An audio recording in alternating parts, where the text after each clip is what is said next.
अगर आप इस वक्त ये सोच रहे हैं कि मैंने बाय नहीं किया, काश मैं बाय कर लेता, तो भी आप गलती पर हैं। और अगर आप ये सोच रहे हैं कि मैं पूरा प्रॉफिट करके गायब हो जाऊं, तो भी आप गलती पर हैं। और आप इस जगह पे और ज्यादा माल बाय करना चाहते हैं कि चलो मैं प्रॉफिट में बैठा हूं और थोड़ा सा ऐड कर लूं, तो भी आप गलती पे हैं। तो सही चीज क्या है? रिटेलर फिर आज ग्रीड के अंदर मुब्तला हो गए होंगे और रिटेलर जो है आजकल बाइंग कर रहे होंगे। जहां प्रॉफिट मिल रहा होगा उन्हें वो नहीं दिखाई दे रहा होगा, जो चीजें छूट गई हैं वो दिखाई दे रहा होगा।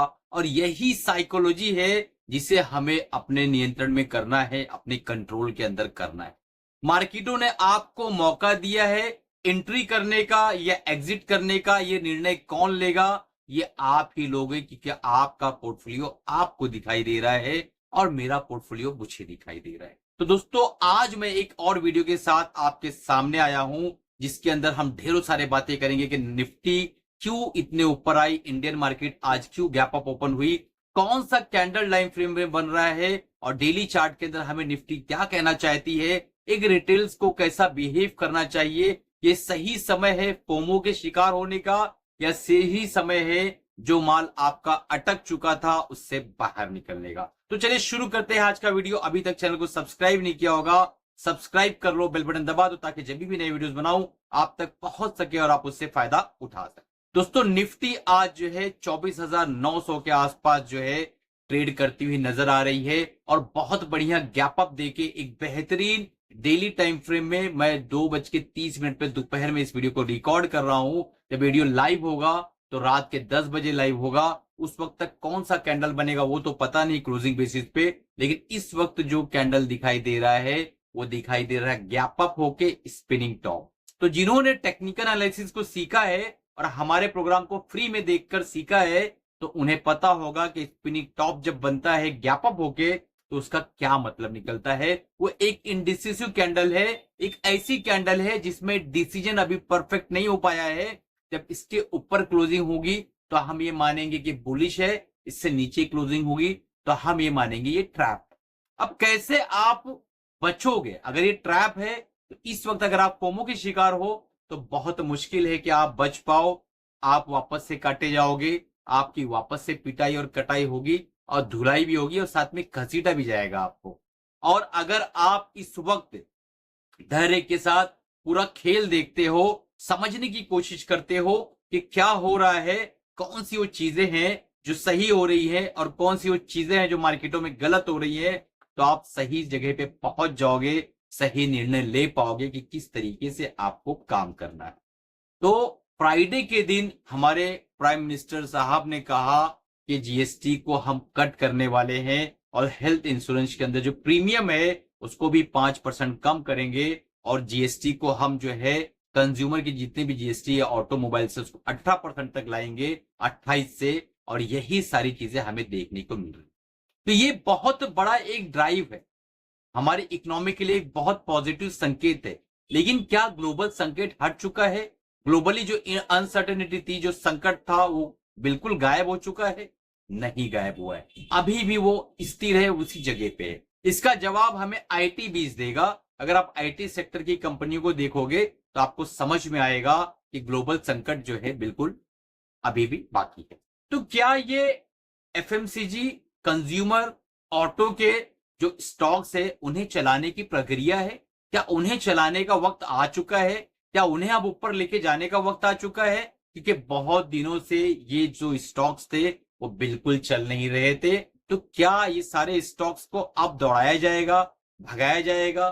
क्या होने वाला है? ये सारे सवालों का जवाब आपको कमेंट बॉक्स में देना है। मैं तो आपसे सीखने आया हूं और जो थोड़ा बोरा ज्ञान है मेरे पास वो आपको बताने आया।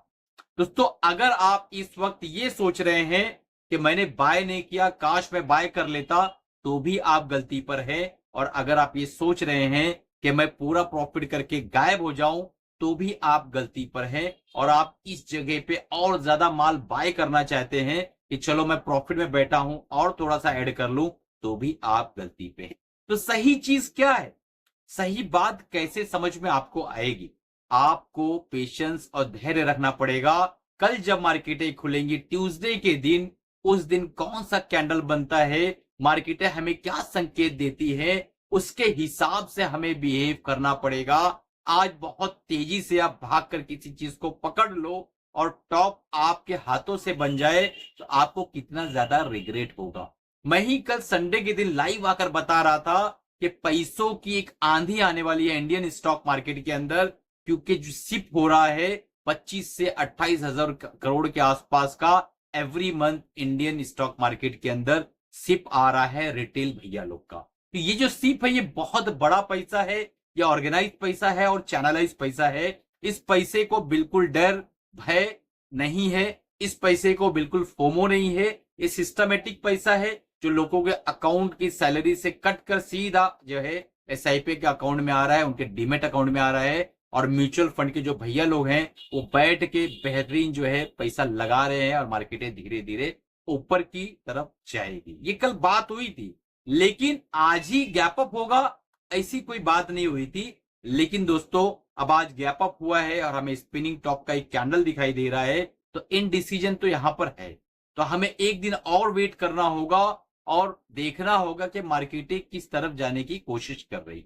तो अभी आज के दिन मैं सिर्फ इतना कहना चाहूंगा कि आप कुछ पैसा लेकर अगर बैठे हो तो पैसा जो है दबोच के बैठो। मार्केटों के अंदर घबराहट में भागकर, फोमो का शिकार होकर, फियर ऑफ मिसिंग आउट का शिकार होकर आपको पैसा नहीं लगाना है।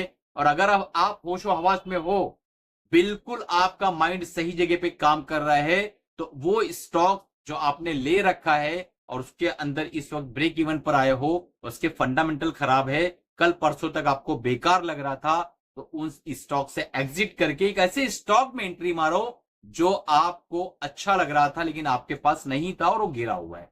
तो मुझे कमेंट करके बताओ कि किन लोगों के पास ऐसे स्टॉक्स हैं और वो कौन से स्टॉक्स हैं जिसमें आप अटके हुए थे और आपको खराब लग रहा था और आप कौन से स्टॉक में जाना चाह रहे हो।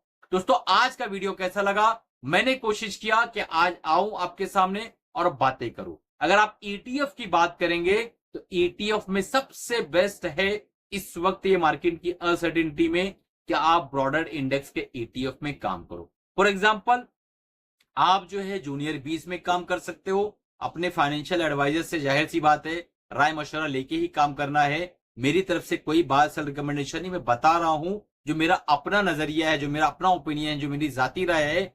आप जो है ब्रॉडर इंडेक्स का जो ईटीएफ है उसको पकड़ो और उसके अंदर एसआईपी माध्यम से धीरे धीरे जब निवेश करोगे तो 2-4 साल 5 साल में आप देखोगे कि आप एक अच्छा कैगर बना पा रहे हो और आपका पैसा ठीक ठाक अच्छा खासा बन पा रहा है। तो दोस्तों ये वीडियो कैसा लगा? अच्छा लगा हो तो लाइक करो, चैनल को सब्सक्राइब करो और बेल बटन दबा दो। आप हमारे जो प्रोग्राम्स अगर ज्वाइन करना चाहते हो तो नीचे व्हाट्सएप नंबर है, तुरंत कांटेक्ट करो और आज ही प्रोग्राम्स को इनरोल कर लो।